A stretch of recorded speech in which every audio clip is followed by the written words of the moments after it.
BBOR Black Box Online Radio, coming to you from West Virginia. BlackBoxNid88 on Instagram for the bonus podcast.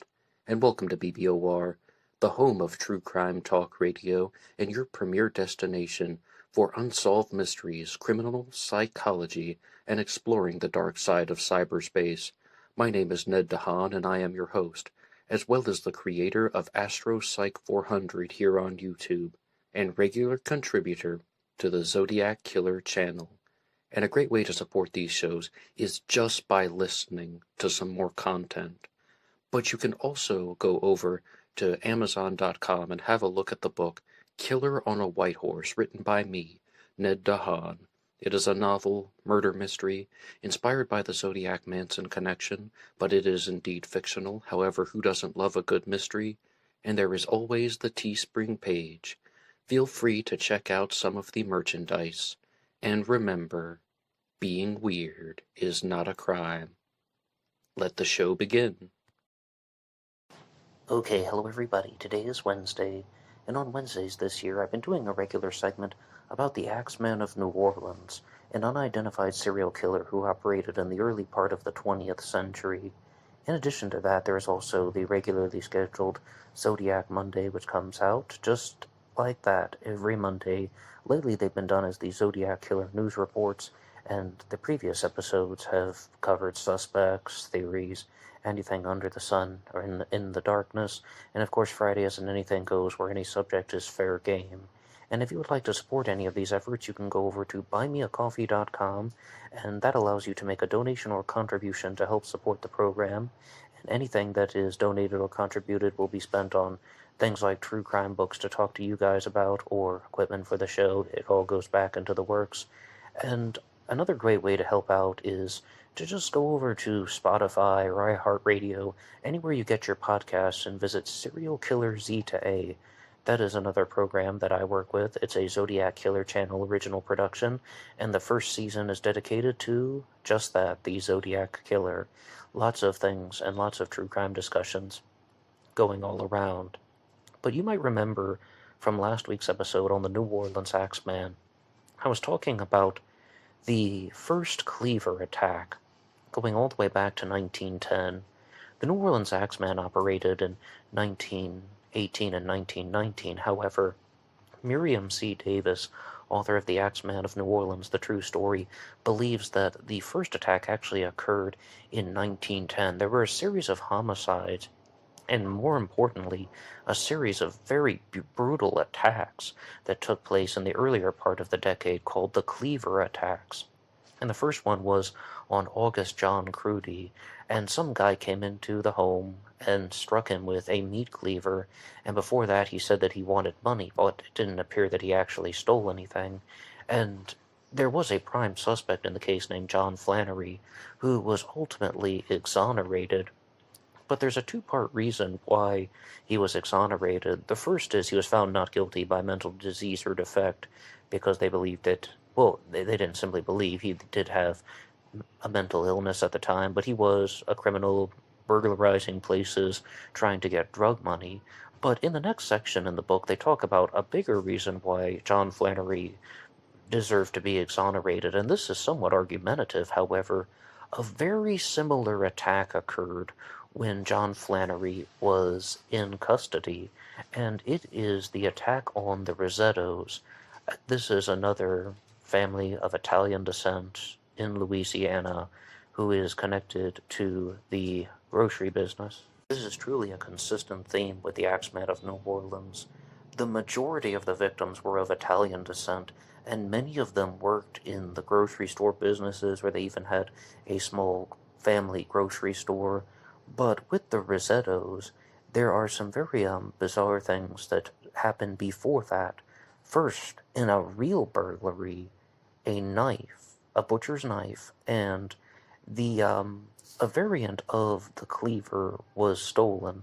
This is perhaps the birth of the Axeman of New Orleans, because the type of cleaver that was stolen was called a meat axe. It is a butcher's cleaver, but it was much larger and heavier, and both of the victims did indeed survive. But because of the attack, there was a newspaper headline that went out saying, Jack the Axeman.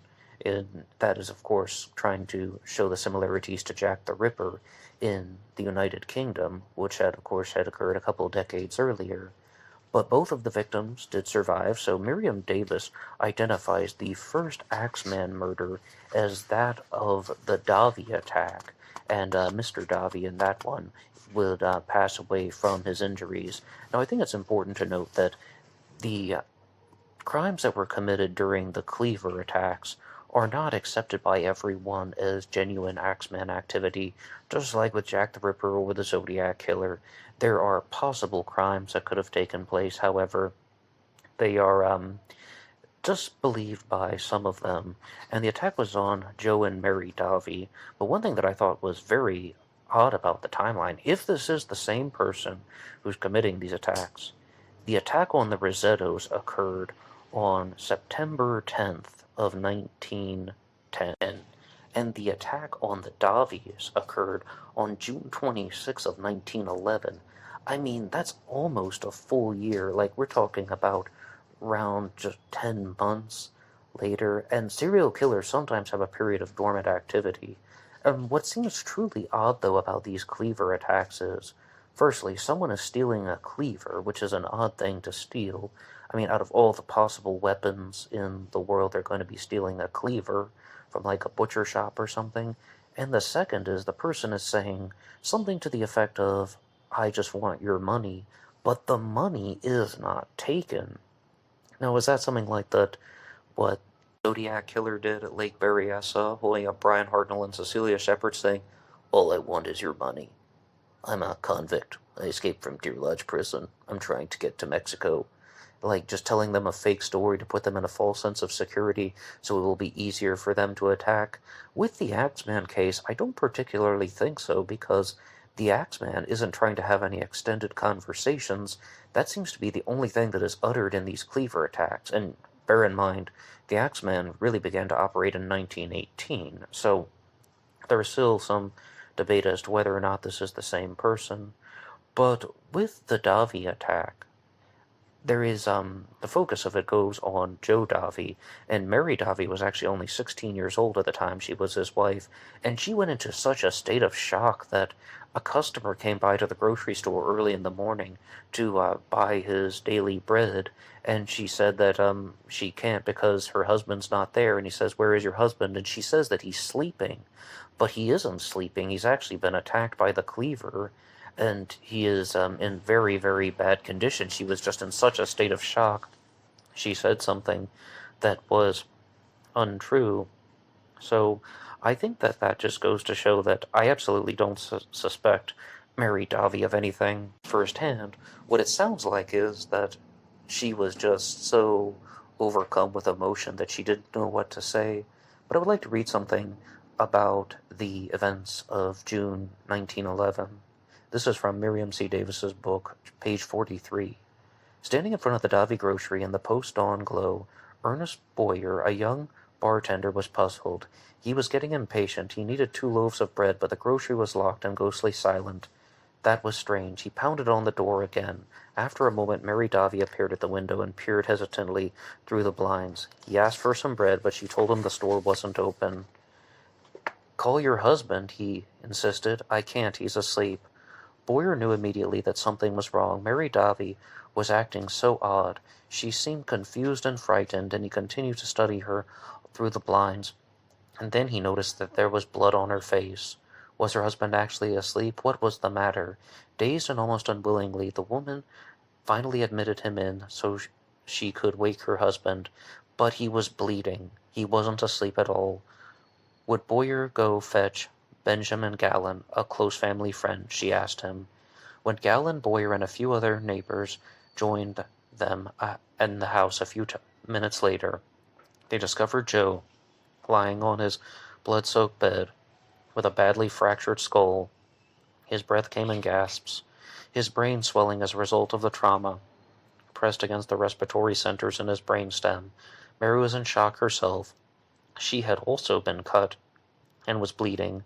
Disoriented and shaking, the young woman gave every sign of not having really absorbed what had happened last night.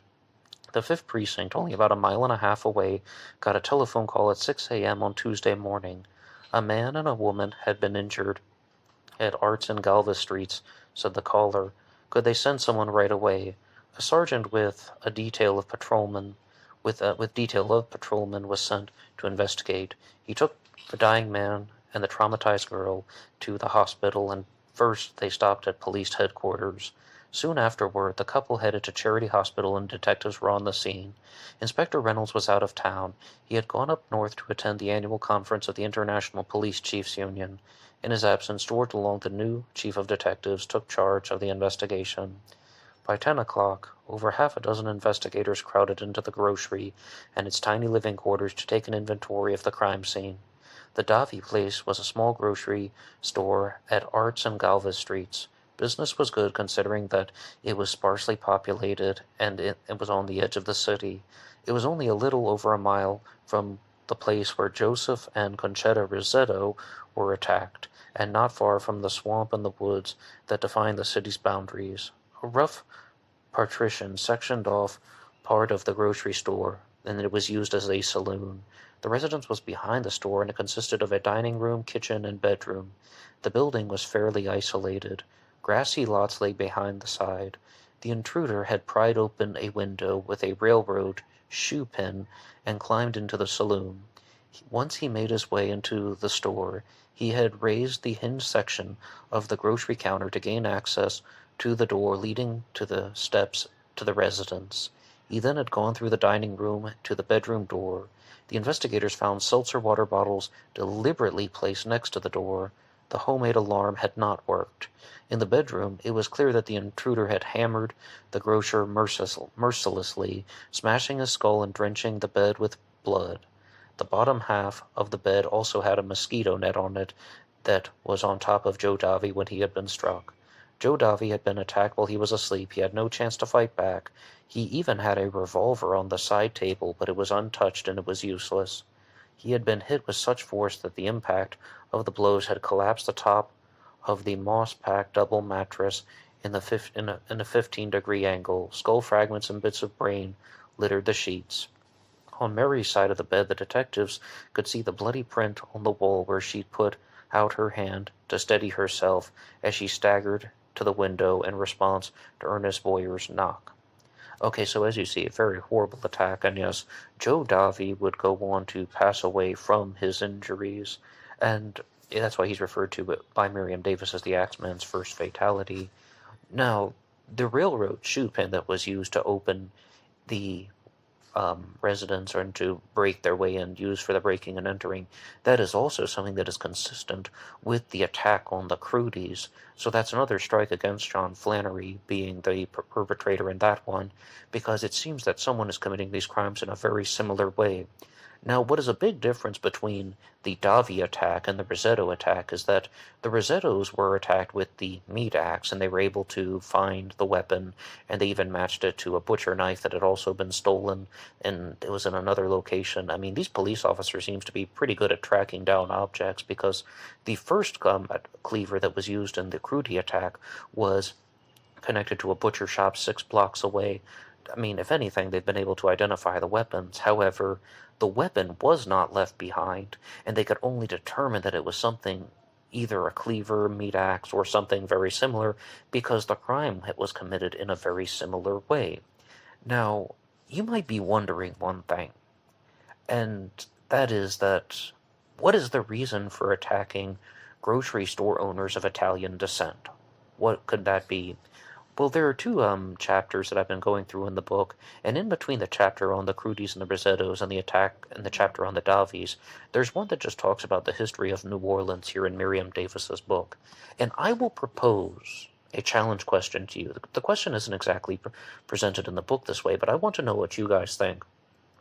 Is it a coincidence that many of these victims are of Italian descent? Not even about the grocery store angle, but the Italian descent, like the fact that they are Italians. Is that a coincidence?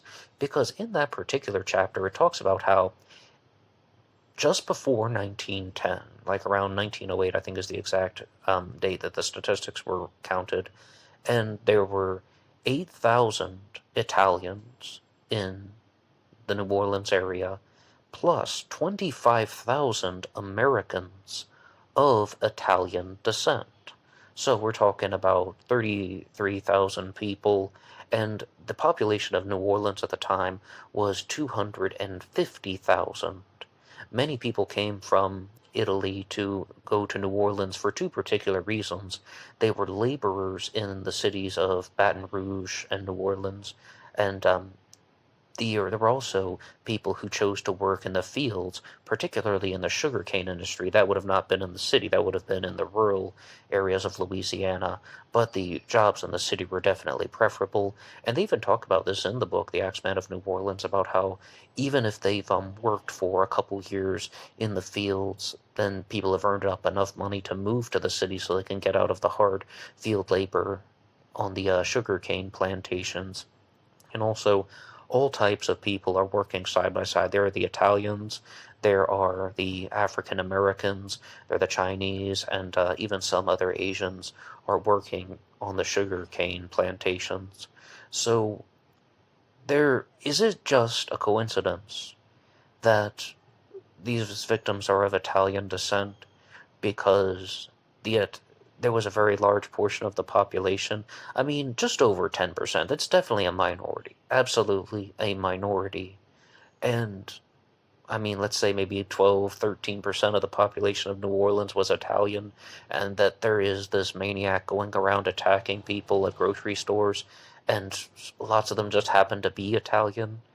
The only thing I think supports a yes answer to that question is the fact that during the Axeman attacks of 1918 to 1919, some of the victims were in the grocery store business, but they were not Italian, particularly Louis Bessemer, as well as the attack on Harriet Lowe. There also the Schneiders were attacked.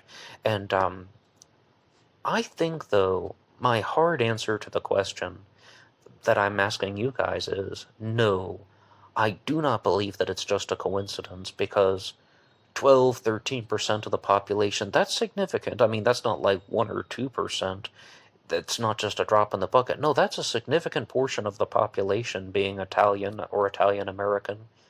But it's not enough that it would just be coincidental to have, especially, let's say hypothetically, the first 3 attacks were the same perpetrator, that there was indeed a New Orleans Axeman, and that he went after the Crudies, the Rosettos, and the Davies. Well, all 3 of those were people of Italian descent, and they all have connections to the grocery store business. Therefore, I don't think that that's a coincidence at a population of 12, 13%, even hypothetically 15%.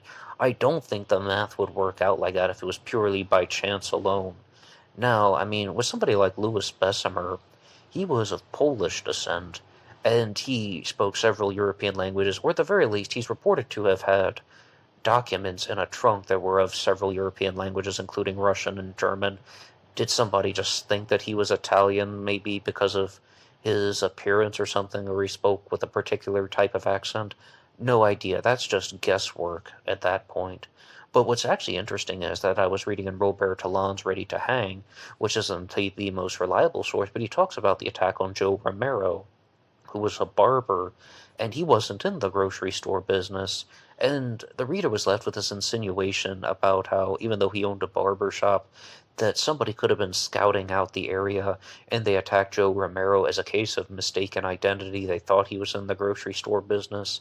But even still, in these chapters, they're still looking at the possibility about how some type of crime family, or some type of mafia unit, or some type of criminal underworld is responsible for the Axeman attacks and the Cleaver attacks. And the evidence that would support that is that these people are all working in the same profession. By these people, I mean the Cleaver attacks, the Crudies, the Rosettos, and the Davies. And the attacks are committed in a very similar way. Someone is breaking into the home. He is bringing his own weapon. It's a weapon from outside the house. It doesn't appear to belong to the killer. He is saying something to the effect of, "I just want the money," but he's not taking the money. And then he is striking the victims. And ultimately, Joe Davi was the first one to pass away from the Cleaver attacks. So, is there any possibility that that is some type of mafia enforcer, mafia hitman, and that this isn't somebody that hates grocery store owners, or it's not somebody that's trying to put the competition out of business?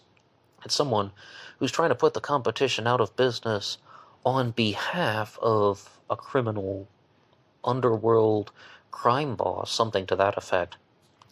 I still think that's somewhat defendable, even though Robert Talon, of all people, made a very strong case about how he thought that the mafia angle was inappropriate because the mafia did not attack women and children, and as you heard very clearly, in all of these attacks, a husband and wife has been present. And what I think is much more bizarre, though, than that, I mean, yeah, they're married, they have a family business. I don't think there's anything that's so twisted about the psychological profiling. I don't think it's heterosexual animosity. What I'm noticing, though, that seems quite odd is that if there has been this 10-month gap from the Rosettos to the Davi attack, then does that not suggest that this is methodical as opposed to some person who's acting on some type of sexual urge to kill? They just talk about the bloodlust of the Axeman. Well, it could be, but he seems to be amazingly in control if he can wait for 10 months. That supports the mafia angle and the mafia theory. But I would like to turn it over to you guys right now. What do you think about that particular challenge question? Is it a coincidence that so many of these victims are Italian? And, I mean, I really want to differentiate between Italian and the grocery store business, because let's focus on that because of the portion of the population, because roughly 12% of the population was of Italian descent, and in New Orleans. Do you think that this is just a coincidence, or is there somebody who is specifically targeting Italians who work in the grocery store business? It sounds so bizarre to say it out loud, but that's what was happening with the Cleaver attacks and with the Axeman attacks. So please put your ideas in the comments section down below. Anybody can write the show at BlackBoxOnlineRadio@AOL.com. You can also get me on Facebook. My personal Facebook is in the description box. And there was always BlackBoxNid88 on Instagram. And I will see you over there for the bonus podcast. Until next time.